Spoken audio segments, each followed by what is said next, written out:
Welcome to the Creative Penn podcast. I'm Joanna Penn, thriller author and creative entrepreneur, bringing you interviews, inspiration and information on writing craft and creative business. You can find the episode show notes, your free author blueprint and lots more at thecreativepenn.com, and that's Penn with a double N. And here's the show. Hello creatives, I'm Joanna Penn, and this is episode number 803 of the podcast, and it is Saturday the 5th of April 2025 as I record this. In today's show, I talk to Gretchen McGowan, who is an independent film producer, so coming from quite a different world to Tom from last week in Hollywood. We talk about the differences between writing and making a film, and the similarities between being an indie filmmaker and an indie author.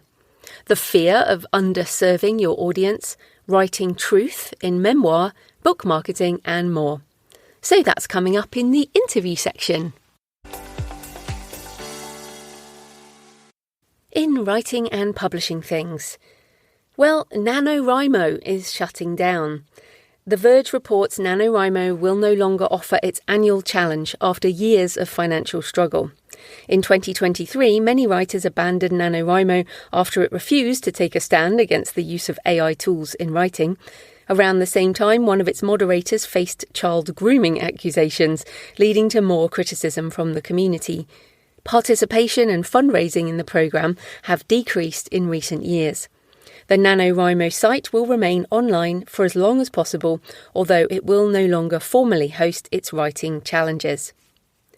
So yeah, NaNoWriMo obviously have had their problems for sure, but for many of us, including me, we wrote our first books with Nano. For me, it was November 2009 when I wrote the first 5,000 words of what at the time was called Mandala, that was the book title, which then became my first novel, Pentecost, which then eventually I rewrote and rebranded as Stone of Fire.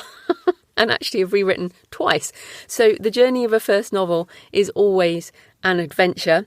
So I guess I'm not surprised at Nano shutting down, since it never seemed very good at fundraising. And at the end of the day, yes, they've had some of those other issues, but it's the money that makes a difference to an organisation being able to keep going. And the world has also changed a lot since they became a non-profit in 2006. I think they helped democratise writing, and 2007 was when the Kindle launched, the iPhone launched. It was the beginning of the ebook revolution, I guess, when the indie authors could reach the world with our books. And I feel like Nano helped make that happen in those early days, and helped me and many others sort of release our blocks around writing fiction. So those early days were certainly fantastic. There was a lot of camaraderie. I have never done a Nano since, but I know lots of people who have used it over the years to kind of just help them get on with that first draft. And even though I only wrote 5,000 and the goal is 50,000, I've never written 50,000 in a month, to be fair, but those 5,000 words helped me get started with fiction. So I'll always be grateful and have a fondness to it for that. But everything changes, and an organisation that started in 2006 is in a world of 2025 when things are so different. And also I feel like there's a lot more opportunities for authors to help release their blocks, and for indie authors. There is so much support, there are so many conferences, there are so many websites, there are so many programs, Facebook groups, all these things. None of those existed in 2006. So this is just another example of things changing, and thank you to NaNoWriMo for helping millions of writers, I think. Yes, they made some mistakes, but doesn't everybody? But that is the end of that. And again, it's very difficult when these things end. As ever, I started this podcast in 2008, and I often revisit, okay, is it still useful? I still think it is at the moment, so I'm still carrying on. But when I see things like Nano shutting down, I'm like, okay, I've been doing this a while. So in other things, Amazon introduces AI-generated recaps. On a press release on their site, it says, dive back into Kindle book series with the new recaps feature, now available in the US. For fans of book series, recalling plots and characters after a long reading break or a wait between new releases can be a challenge. Similar to the previously on segment before a TV show, Kindle's new recaps feature makes it easier than ever for readers to dive into the next book in their series by providing a quick refresher on storylines and character arcs.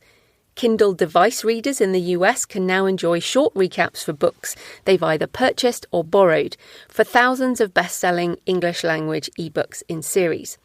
So this sounds like it's just for selected books and also US only, but I guess if it's successful, they will keep rolling it out. And of course, doing recaps and summaries is something AI is extremely good at. So I can see this being useful as a reader. I mean, I certainly would find that useful. But it's quite funny because someone asked me this in the Patreon office hours. They said, how much should I include in my next book in series? How much should I recap from the past? Do I have to reintroduce people to the characters and the world and all that? And my answer was, well, yes, you need at least a few sentences that at least ground people in these characters, especially if, like me, you write it's a series, but they're all standalone. All my books really are standalones. And the arcane thrillers particularly, every single book could be read on its own. So I always have to put in a few sentences so that people know about the main characters, Morgan, Sierra and Jake Timber, and also Arcane as a secret agency. I always put a few sentences in. But this is really interesting, and I think this is a good option. I do wonder how those anti-AI authors will cope with this, but it doesn't look like it's a choice. It looks like it is something that will happen for readers. So interesting.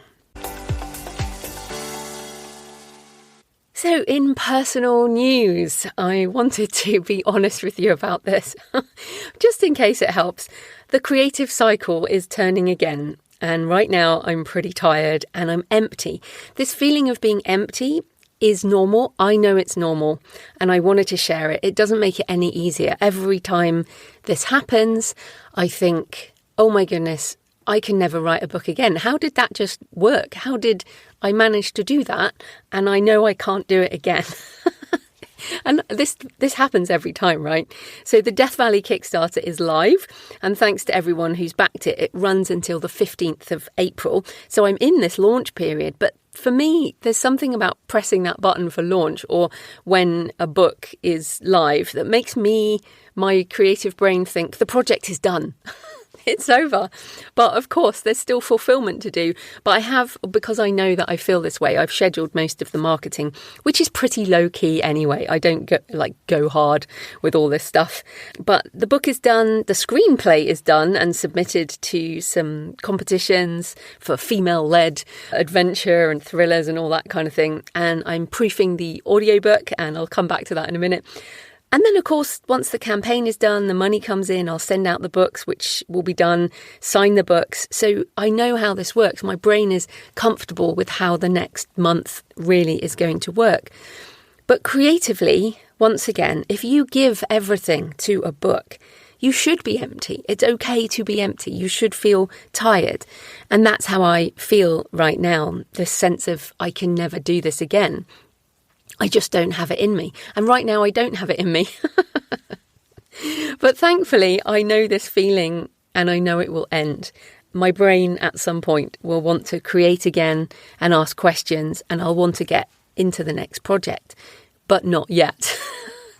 So I wanted to tell you that because I know some people really are just, they write every day, they just keep creating, but not me. So I'm doing some interviews for both my podcasts. I'm enjoying having books and travel back in my life, really loving that. And many of you have emailed to say you're glad that podcast is back. I've been clearing the decks, cleaning my office, also getting back into walking. The weather is great here in the UK right now. The spring is fantastic. And I can't remember if I've mentioned this, but I have booked another ultra marathon. This is part of being 50, I think. There's a few things I want to have done by the end of the year. I did that powerlifting competition last year as a practice. So this year I will do that competition again. So I'm powerlifting. I'm going to do the ultra marathon walk. It's the 100 kilometers over 2 days, 50k and then 50k. So it's a back-to-back ultra. And I thought it was time for another challenge. So that's in July. So I'm back in training for that, doing lots of admin stuff, but basically just taking the pressure off myself. I don't write every day. I've never written every day. Never. I don't know how people can do that. I'm more of this binge writer, but also project focused, because as indies, we don't just write, we also go through the publishing process and the book marketing, and we engage with readers, and we do a lot of business stuff beyond just the writing. And so for me, I go through the cycle and then I go through it again rather than constantly writing. So yes, Death Valley is in finishing energy. I'm looking forward to you reading it. And I mean, that's the crazy thing. We feel like, oh, it's done, but it's not even out yet. So I'm looking forward to people reading it. People who have read it really like it. So yes, it will be out in all the usual places later in the summer. If you do back the Kickstarter, you'll get it in early May for the ebook and audiobook, and later on for, well, just a few weeks later for the paperback, large print, hardback, signed hardback editions, and it will be out on usual places later in the summer. And yeah, I do love the book. It's just my creative cycle is turning, and perhaps this is the challenge for writers. In our mind, the story is told. The story in my mind is done. I know the story. It is done. But you haven't even read it yet if you're interested in reading it. So I can't imagine how hard it is for traditionally published authors who have to promote books they wrote several years ago. And actually, well, the update on Blood Vintage, which was first submitted to traditional publishers in September 2024, we still haven't had all the rejections 6 months later. So that is still out. And if nothing happens, as I've said, I will self-publish it for Halloween this year. So we shall see. But I guess if I do get a deal for that, I might be promoting that years later. Interesting times. But of course, I am still in promotion phase. So if you would like Death Valley in all the different things, or if you would like to join me for a live 2-hour How to Write a Thriller webinar, it will be a small group of authors. It will be some teaching, plus some writing exercises, plus some Q&A. And I have 2 slots, so it will hopefully fit various time zones, and you can join me for that. You can get that on the Kickstarter. There's, I think, 1 more consulting slot left at jfpenn.com/Death Valley. And email me if you have any questions, because some people have wanted to join the webinar, but they've never used Kickstarter before, and I can help you through that if you're confused. And if you'd like to know more about the trip that inspired the book and why deserts continue to inspire us, I'm on the Adventure Story podcast with Luke Richardson, talking about Death Valley and everything I learned there. And that's his show, The Adventure Story podcast, is full of pretty cool things. So check that out. You can also listen to expert in the area, Steve Hall, on my Books and Travel podcast this week. Steve hikes Death Valley. He's been working there for years, and he came on my show. He also was my beta reader for the book, and he was just charming and lovely and wonderful. Because he's not a writer. So his responses, for the first time, it was like responses from just a reader, and it was wonderful. So you can listen to that on my Books and Travel podcast, or you can watch him on video, because on my YouTube channel at JF Penn Author, I'm now doing video interviews. Oh, shock horror. Yes, actually doing video. And I've got a short video. It's only 2.5 minutes of highlights from that trip. So on YouTube, I'm also adding more audiobooks onto both my channels. So my Books for Writers at youtube.com/The Creative Penn. And I have just put How to Write a Novel up. I was quite worried about it, but I feel like it's a good thing to do. I'll be talking more about that in the coming weeks. But How to Write a Novel is up on that YouTube channel. Full-length audiobook, and also Productivity for Writers is also there, more to come. And my full-length fiction and short stories are at youtube.com/JF Penn Author, including all 3 Matt Walker fantasy novels, starting with Map of Shadows, which was inspired by an antique map shop here in Bath. And I wondered what would happen if I could walk through the maps. Where would I end up? So yes, check those out on YouTube. And I have an interview coming up soon on why I'm doing that, if you were wondering. So thanks for all your emails and comments and photos this week. On Tom's interview about screenwriting last week, at Auntie Extras Crafts on YouTube said, I'm on the opposite side as a new author starting out, and this puts into perspective that the obstacles I have to work through to be known and respected by fans isn't as difficult as some other creative industries. I'll just chug along, be consistent, and hope some people will stick along for the ride. Thank you for that, and I totally love that comment because you're so right. I hear so many authors complaining about how hard things are as authors, but seriously, it's a lot easier than a lot of industries. So yes, being a screenwriter, certainly a hard one. And then a ton of you emailed or left comments on my in-between-isode with the AI narrated chapters with my voice clone. At Stalky the Punk on YouTube said, shockingly good. I half expected Dirk Pitt to turn up at one point. And yes, Clive Cussler's Dirk Pitt was very much one of my influences. And then at Jorge Paez writes, also on YouTube, wow, I am blown away by your clone. If you hadn't mentioned it was AI, I would have been sure it was a human you narrating this. It's so cool. As an author, it saves you time, while as a reader, it still provides the experience of listening to a good human-sounding narrator. And that's basically what everybody said. Nobody emailed and said, no, this doesn't sound like you. Or no, this is bad. So yes, very encouraged by that. My mum listened to it as well and said, no, it doesn't sound like my daughter. And I'm like, that's because it's not a conversation, mum, it's a narration. She's never listened to me narrate a book before, but she listened to the whole thing. She said she enjoyed the story. So that was good. And then also thanks to Susan Baker, who sent photos from Lakeview Cemetery, New Canaan, Connecticut. I love New Canaan. That makes me think of stories already. See, my brain is coming back. And sent a picture of a big sculpture of a bear next to a tiny sculpture of a little fox next to the grave of Gian Little Fox. And this was a really lovely picture, but also this is a huge bear, like massive, like full-size bear. I don't know what metal it was in, and then a little fox. And it made me consider how wealthy you would have to be here in the UK to have such a big grave sculpture.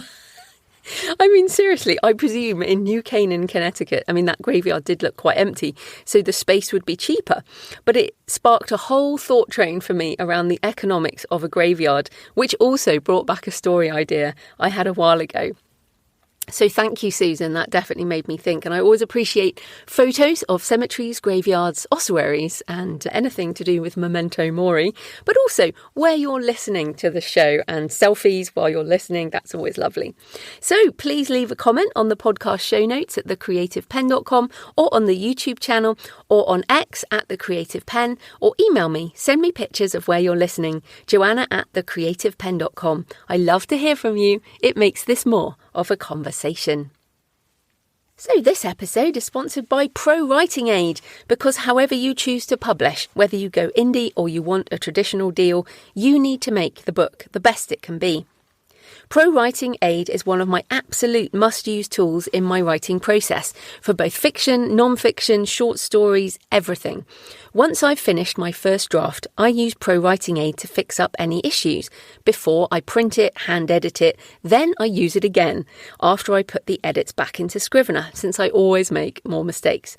So I do at least 2 passes with Pro Writing Aid before sending to Kristen, my human editor. And now they have a manuscript analysis tool. I will also add a pass in for that too. So I use Pro Writing Aid with Scrivener, but you can also use it with other software or just online in your browser. Pro Writing Aid knows all the rules of editing and helps you apply them. And of course, you can choose not to make the changes as you like. It helps with making your writing more active, finding repeated words, finding words and sentences you could improve, adding sensory detail, sentence structure, grammar, punctuation, typo, spacing, more. It's so useful. And it suggests improvements, but I don't accept all the changes, of course, but it helps me find lots of problems. So why use software to help? Why don't you just learn all the grammar and writing rules and apply them yourself?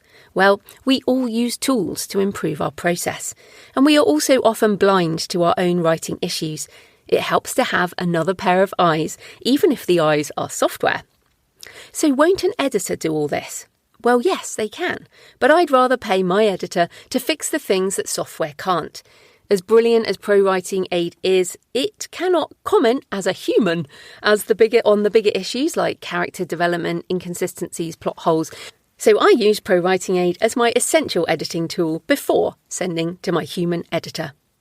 Check out the free edition or get 15% off the premium edition by using my link prowritingaid.com/Joanna, Joanna. That's prowritingaid.com/Joanna. This type of corporate sponsorship pays for the hosting, transcription and editing, but my time in creating the show is sponsored by my community at patreon.com/thecreativepenn. Thanks to the 8 new patrons who joined last week, and thanks to everyone who's been supporting for months and years. If you join the community, you get access to all my backlist videos and audio covering topics on writing craft and author business, as well as tutorials and demos on AI tools, and my patron-only Q&A solo episodes, as well as live office hours. The Patreon is a monthly subscription, the equivalent of buying me a black coffee a month or a couple of coffees if you're feeling generous. You get access to everything, all the backlist content, Q&As, office hours. So if you get value from the show and you want more, come on over and join us at patreon.com/thecreativepenn. Right, let's get into the interview. Gretchen McGowan is an award-winning independent film producer, filmmaking lecturer, and the author of Flying In: My Adventures in Filmmaking. So welcome to the show, Gretchen. Thank you so much, Joanna. It's a dream to be here. Oh, well, it's going to be so fun talking to you today. First up, tell us a bit more about you and what you actually do in the indie filmmaking industry, and what even is that? Yes. Well, I'm an independent producer. I come from a freelancing background in the independent film world. We make largely films that are kind of under $15 million, although that fluctuates, all the way down to the really almost no budget kind of film. And when you're a producer on those kinds of films, you wear many, many hats because your footprint is small, your crew is smaller. So you have to be good at many things, or at least pretend to be. And a lot of that is trial and error. And that's been largely my background. I'm now at a company called Goldcrest Films, and they're based in London, but we have a branch here in New York. And there I oversee films, so I'm a little less hands-on at this point with each film. But we also do documentaries, and on those I'm very, very hands-on. Well, you said that you wear many hats. So just be a bit more specific, like what are the actual things that a producer does? Sure. So in the early stages, you're, of course, approving scripts, making script changes with writers. You are casting with the casting director and the director of the film. And then you're location scouting at distant locations, even nearby locations. You are involved in really every decision that is made. And you're trying to help tell a story with your director. The director really is king in this case, or queen, and you're there to facilitate that, to make sure that their vision of this script is seen on screen by you. And do you manage the budget, or is that somebody else? You do. That's one of the less glamorous things, but I still enjoy it because the budget really is about every aspect of that film is reflected in that budget. And you have to make sure going into it, it's a little bit idealistic what your budget might be at that point, but it's based upon experience. So it's not a fantasy of what that budget will be. You'll look at similar budgets where you ultimately landed to create that budget and to know what it takes to get the film actually to market. And then once the film is made, or I guess, are you involved in the editing at all, the actual sort of what happens after the filming? Definitely. To me, the editorial process is the final chance to write the script again. I come from editing. Actually, I started out kind of through the back door in the finishing process, in editorial. So I have especially kind of, it's close to my heart, I would say, the editorial process. And I feel like we can talk about AI and all the ways in which people make films now, but there's still like a gestation period to getting a film completed, in that it takes a little bit of time to find the story and to find the best takes to edit out what doesn't belong and to complete the film. And then before we move on, just after the film is finished, is that your job done, or are you then involved in distribution and marketing?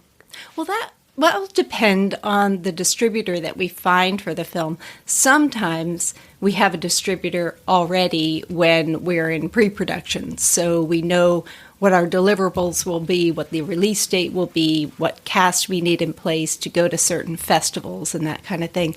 But often we are much more indie-minded, indie-spirited, in that we finish that film, we edit it, we do all the beautifying of it and sound and picture and visual effects, and then we take it to a festival and hope to sell the film. Now, those days are kind of disappearing because there are fewer and fewer films being made and being sold for many, many reasons. But in an ideal world, you would sell that film at a festival, and then they would say to you, here's the way in which we plan to distribute it. And you would be a producer is very, very involved in organizing that and getting in them all their deliverables and making sure the film really has everything it needs to go to market. And that probably means going to a lot of festivals and being involved in the campaign as it's rolled out across the country and across the world. Yeah, it's incredible to me. I've really been learning a lot more about the film business. And I think on the other side, obviously, it doesn't look so difficult, but there's so much that goes into a film, even as you say, smaller budget of under 15 million, which is still, people are like, what? That is a huge budget. But of course, it's not really, is it? It's true. It's true. And on all these films, I probably, like any book that you would write, the life of it extends long past when you put your pen down, and and so you have several films that you're kind of in maintenance mode and continuing to push out there, even though you stopped filming many, many months ago. So let's get into the book. So why did you decide to write a book after focusing primarily on the visual media? And what were the challenges of writing a book versus making a film? Oh, gosh. Well, I was all alone, that's for sure. I didn't have my team around me. But I wanted to write the book because I felt like I was involved in filmmaking at this kind of really special time in the 1990s and into the 2000s. A lot of it here in New York, but also around the world. Making films, we did it in a slightly different way than we do today. And that era, I was afraid we were sort of losing sight of how we used to do things. I was teaching up at Columbia University, a class in pre-production, and then a class in production for directors. And I was having so much fun, and the questions that were coming at me made me think, this is really a book, isn't it? These are stories that they're enjoying. They're getting a lot out of it. They're still relevant. And I feel like this could translate nicely into a sequence of stories that could be really entertaining. And how is it different from working on a book? So working on the book, of course I'm carrying all these characters in my head, so I never feel totally alone when I sit down to write. But it's just a completely different thing to be motivated for yourself to write a book, as opposed to these constant deadlines that are coming at you when you're making a film. You have a schedule, you must meet that. Other people are depending upon you. And with a book, I was on my own. There was nobody saying, you have to finish chapter 7 by April 1st. It was just a made-up scheme for myself. And so the made-up scheme continued to shift, as you can imagine. Yeah, well, that's so interesting because those are like, I chose to be a writer. One of the reasons was to be alone. And I know people listening, like we're all, I think, serious introverts in the sort of full-time writer mode. But that was the first thing you brought up there as a challenge, was being all alone. So do you think people who work in film are just much more sociable and enjoy the collaboration and the teamwork and that kind of thing? Oh, that's so funny because I feel like I'm a forced extrovert. I feel like I'm an introvert like you by nature. And being involved in the film business, I think many of us are just kind of forced into the world of an extrovert. There's a role on set called the first assistant director, the first AD we call them. And I always think of them as the extrovert for the director, because the director doesn't want to be shouting out when the next take is and when we cut. They want to have this person by their side. So and maybe it's just another version of my personality that I'm able to tap, but by nature I'd rather be sitting at a desk or writing a story. Like you. Oh, that's great. And on that, you said you didn't have any contracts or anything. So you decided to write the book and then look at publication later. You didn't seek it because with nonfiction, you can look for a book deal first. Well, I'd never written anything long form before. I was a playwright in college, so I had experience writing. But as far as like a commercial venture to get something out, I said, well, let's see what we've got first. I took Marion Roach's class, and she was just really helpful to that end as far as kind of setting a schedule, having realistic expectations. And I took a couple of her courses too. And I felt like those things helped me motivate my own schedule. And Marion's been on this show several times, fantastic memoir teacher, so that's brilliant. But let's get into some more of the book. So you write in the opening about the fear you get as a filmmaker of underserving the film and the audience, which I really loved. Did you find that fear mirrored as you wrote the book? Oh, yes. I felt like, there's I only know my own experience in making films, and it is varied. I've worked with so many different kinds of directors, so many different genres, but it's not going to be anybody else's experience. So as I'm writing, I'm trying to not have the fear of being judged, of someone else saying, well, that's not really the way it is, or it was never like that for me. And I'm sure I'm getting a lot of that as people read it and work through their own experience of making films. At the same time, I can only tell the stories that I lived and that try to make it as universal as possible. So for me, that was the challenge is, okay, here's the core story. And this is something I learned from Marion in reading her book, the Memoir project, is how do I make that ripple out to be a story that's relatable on a universal level for somebody who works in print advertising or somebody who works, in any other industry, really. It should feel relevant, this experience and the arc of a producer story. Yeah, that fear of being judged, that is what I have, absolutely. Everyone's got their fears, and this one is a big one. And it's tough with memoir. I wrote a memoir about pilgrimage, and it was kind of midlife and all of that. And I was like, if I put this out there, everyone's going to know more about me. And that's really scary, right? You must have... do you think you're over that yet? Well, that now is the interesting time, isn't it? Because now people are reading it, people who I've worked with, people who I've been friends with for years, and they're having their own experience.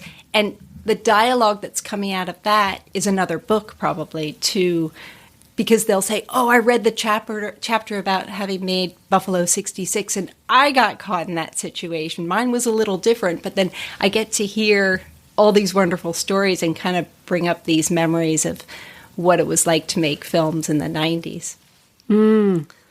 Yeah, which is cool. I mean, the 90s, such a great time.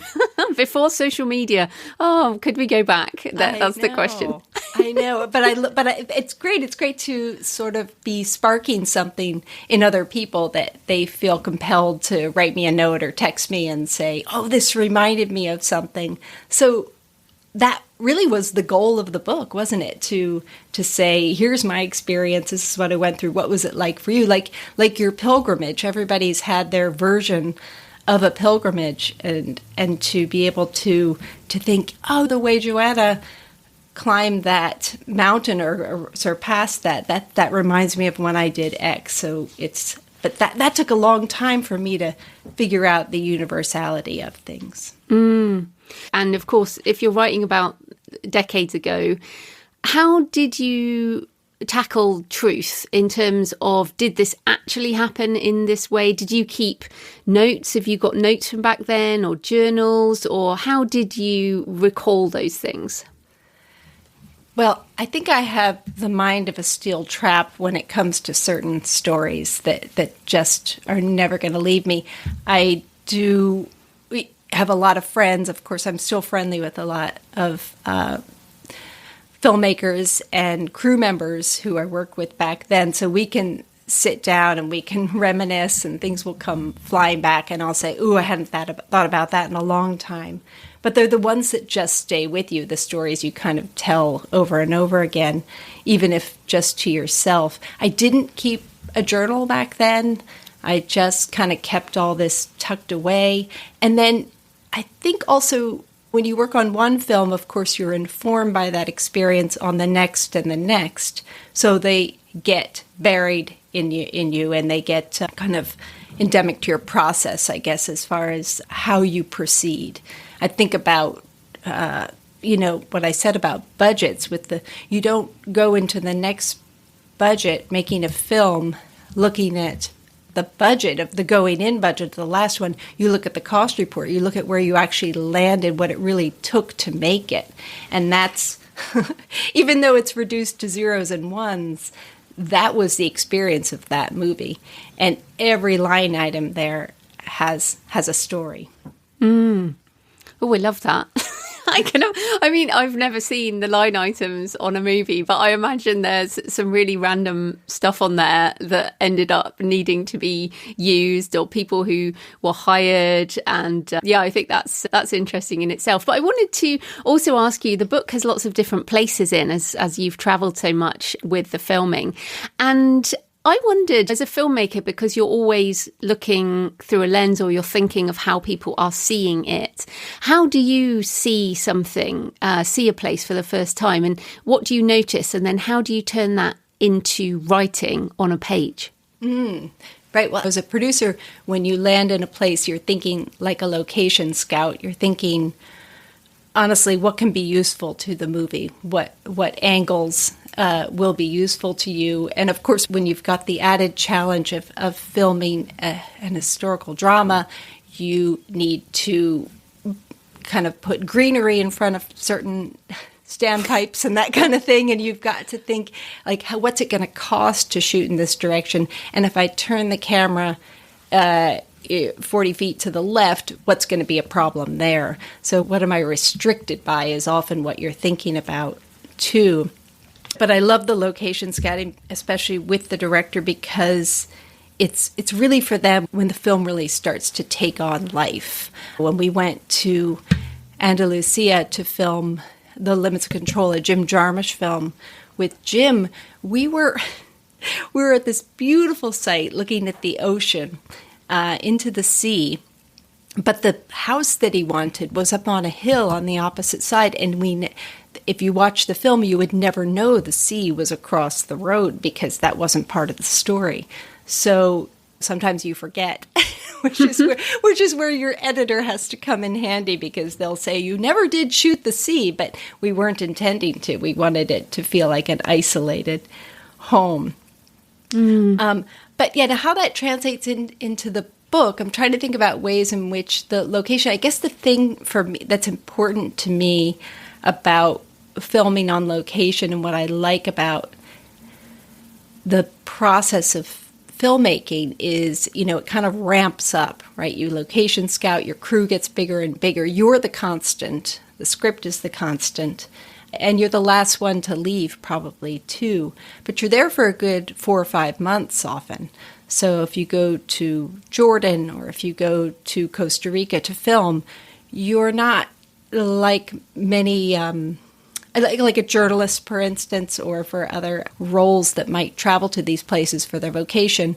You're not just parachuting in and out. You're there to tell their story as well. And many of those people will become extras. Many of the people you meet will become crew members, or will lead you to a location. You're going to be going to their homes for dinner.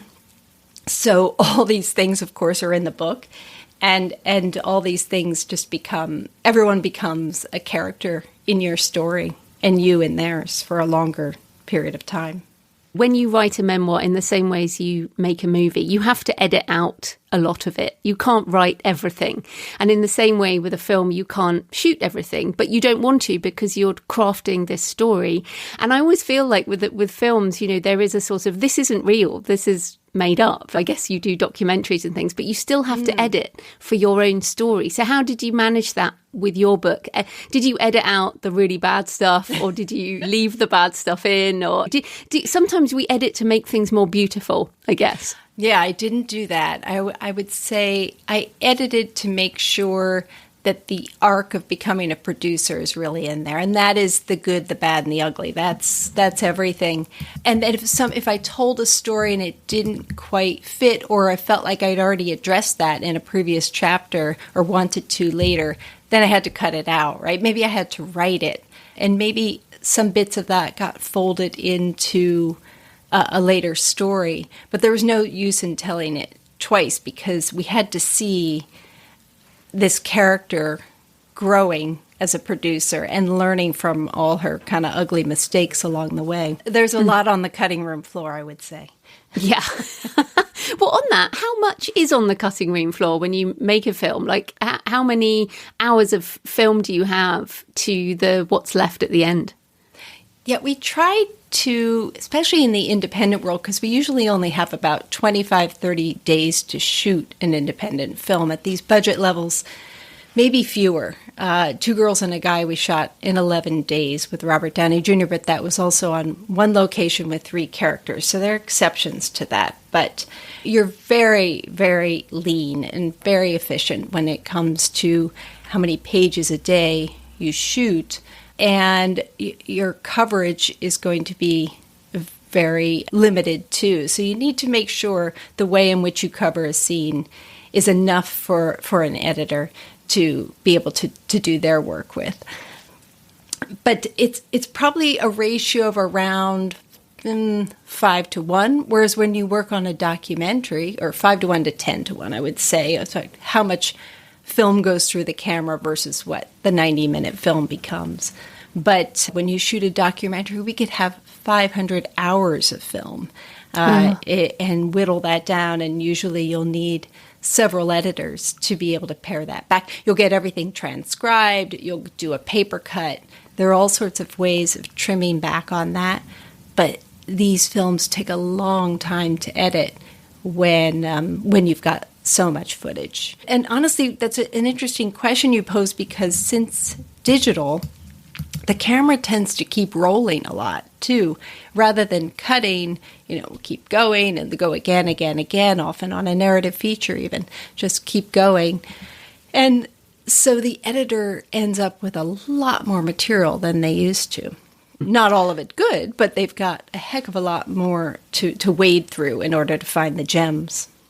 Yeah, and I know there's a lot of the stuff on AI around that editing, which we're going to come back to that in a minute. But there's just, going back to the book, I love that you structure the chapters around film types. So like the urban fantasy and the road movie and the meet cute, which I thought were brilliant. So what were the challenges of structuring it, given the book spans a lot of time? And I guess, where did you get that idea for the film types? Yeah, it's one of the kind of novelties of my career is that I've worked across so many genres. So I thought it would be a fun idea to do that. I wasn't sure it was going to work, and I moved the names around, and they're not always a spot on.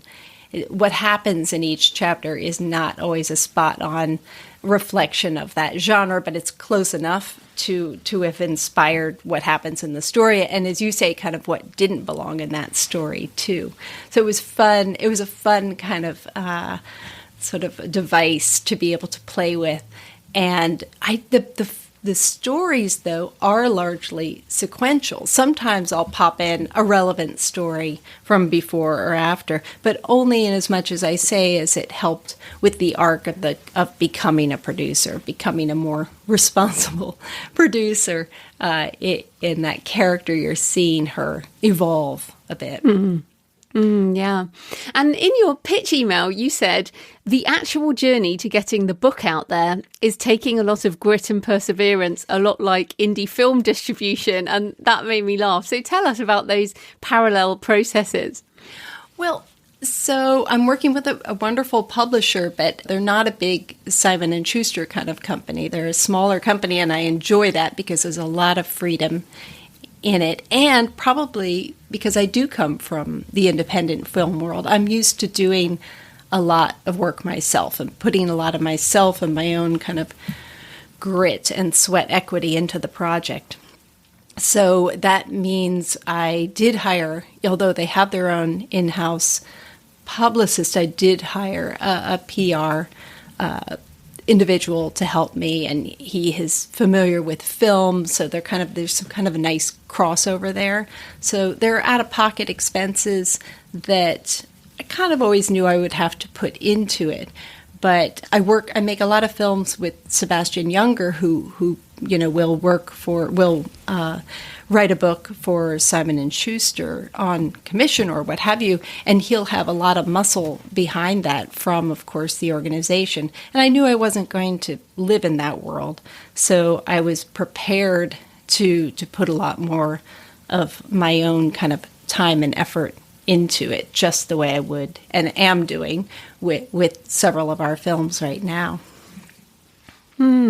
So, I mean, you mentioned there Sebastian Younger, and I recently read his In My Time of Dying, and I've read several of his books. Really interesting. And I mean, you have contacts like that. You have lots of contacts in the film industry. I mean, you presumably could have pitched to a bigger publisher. So did you always just want to have more control?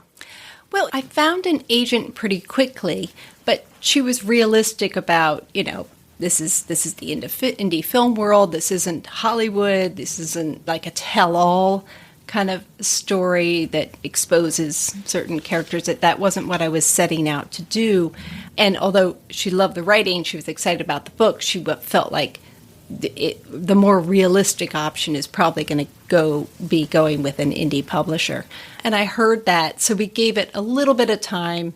But when we didn't hear back, within a month, I said, you know what, let's just switch gears and go indie, because I know I can make it work with it. And I didn't want to spend a lot of time falling down that rabbit hole of waiting, the waiting game. So I'm an impatient person often. Oh, that is so true. I mean, but then you still went with the small press instead of self-publishing. Yes, I did that. I mean, it's interesting. I've been thinking, because I am working on something new, I'm thinking that it would be so much fun because I listen to your podcast and I'm highly motivated by all your stories and your guests, and I would love to try publishing the next book myself, but I'd have to finish writing it first. So true, but it is interesting to think about that, and I think you do great. I mean, with your attitude, I think that's the point, and also having impatience, which I think is a hallmark of so many of us in the indie community.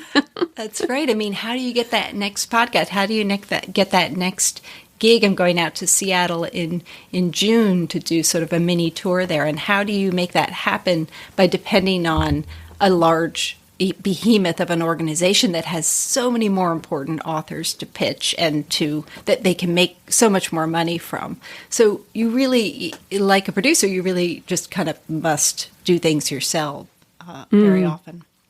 Yeah, exactly. And I guess if we think about the budget as well and about how you make money, if you make a movie for 200 million, and it costs 200 million, you have to do a lot more in order to make the money back. And when you have a smaller budget, so I feel it's a bit like that. People say, oh, you don't make as much money as an indie author sometimes, although a lot of people do make a lot more money. But the point is your costs are so much lower as well, so you can make more profit. In the end, it's about profit, right? Absolutely. And you've been so smart to kind of create this audience who keeps wanting to come back for more. I'd love to be able to do that, to be able to cultivate an audience that knows where to find you and is saying, what's next? Well, I think that's definitely something you can do. But let's come back on the marketing, because you said you hired a PR person. So what are some of the things that you're doing about book marketing and anything you've brought over from the indie film promotion world? Yeah, well, podcasts have become so big as a means of reaching an audience that you maybe otherwise wouldn't reach, a crossover, if you will. Both, we do a lot of that in the documentaries that we make, especially to reach an audience, to make people aware of it. And then with a lot of the docs that we tour them. So it is reminding me of what I'm doing upcoming in Massachusetts and Seattle and hopefully down in DC and I did here in Brooklyn and will be doing in Manhattan. But just kind of independently showing people what it is. I cut actually a trailer for the book that shows people a lot of behind the scenes fun of putting together a movie. So that's a lot like a teaser to show people what's to come, right? What you're about to read about, and what's fun about it, and to be able to get that out on a website and use all those tools that we do in the filmmaking community by creating an audience, by getting the digital aspects of things going, and then physically getting out there and getting the word out and listening to people. And doing the Q&As, live Q&As, and really listening to other people's journeys about what they're doing, because everything is copy, isn't it? So you mentioned there a tour. So what are you actually doing with that? Have you booked venues, or what are you doing for that? Yeah, well, I'll be going out to Seattle in June, and kind of connected with a lot of old friends who happen to be in Seattle. And that will be, it's like an audience. It's a theater. The International Film Festival there has their own venue there. So it's a connection with the local International Film Festival, Seattle, which is a big one, big film festival. So that's a good opportunity for crossover, isn't it? You know, when we're making a political film at Goldcrest, we're crossing over by connecting with the senators, with the Congress people in D.C. and bringing them into the fold. And here I'm doing the same thing with the film world and the book world. I'm going up to Massachusetts to talk to a couple schools, including the school that I went to high school, and they have a new initiative there that's like a trailblazer initiative to get students more involved in their future as they're in high school. So they're doing externships and they're learning about various careers. So I'll be going up there to speak with them, and I'm looking forward to that, because that's just the kind of audience I love. Oh, that's great. So you're basically sort of melding it with your existing work, which makes sense because of the topic of the book, and also using your network. I think people underestimate using your network for book marketing, and of course it has to be done in an appropriate manner, but it sounds like you're tapping into a lot of things from your film background. Absolutely. And it's hard to know when you are talking too much about the book. You don't want to overwhelm people with those stories, but I like to kind of bring people into the fold and make them a part of it. And then we got to get into the AI and technology, because in the epilogue of the book, you say, we make films differently now with more digital and technical support, and you can shoot a live action film in your pajamas, edit it, market it, and distribute it without leaving your apartment, which I thought was fascinating. So how has technology made things easier and cheaper, and what do you think about the potential of AI? I think it's really exciting. AI has presented so many opportunities already. I think largely they will be positive, and there will be some that will be negative, but that's like any tool, right? We've had, we've seen the handwritten ink to paper evolve into a laptop, and that's been a tremendous change. I never would have been able to write this book without that. And then when it comes to filmmaking, there's the great democratization of making a film. As I say, if somebody can do it on their own, virtually create a movie on their own. I've always liked the team aspect of it.